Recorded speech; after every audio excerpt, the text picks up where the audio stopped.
华视好新闻，有酒店的业者甲基金会合作，收集到弱势孩童耶诞的愿望。结果，这个囡仔唔是想要佚佗物啊，嘛无爱过冬的礼物。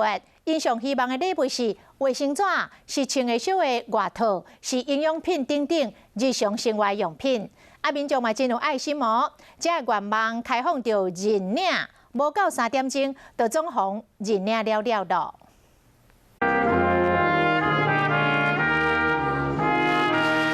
甲对演奏一张大张圣诞树，栽伫咧酒店大厅，顶面吊的拢是弱势囡仔的愿望。因为爱毋是佚佗物啊，是天气冷的时阵会当加互小一领被，或者是落雨天的时阵会当互因袂去压甲淡去的雨膜。这个阿妹啊的耶诞愿望是希望会当摕到卫生纸。抽取式卫生纸。为什么要卫生纸？大家都想要衣服啊。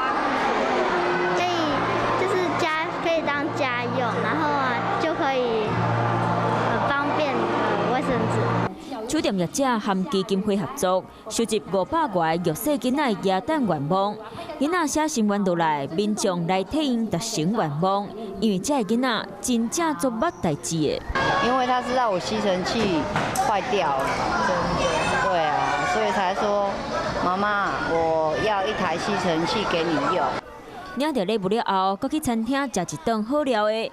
酒店做爱心，希望当互这个家庭甲囡仔，伫咧耶诞节会当感受到温暖。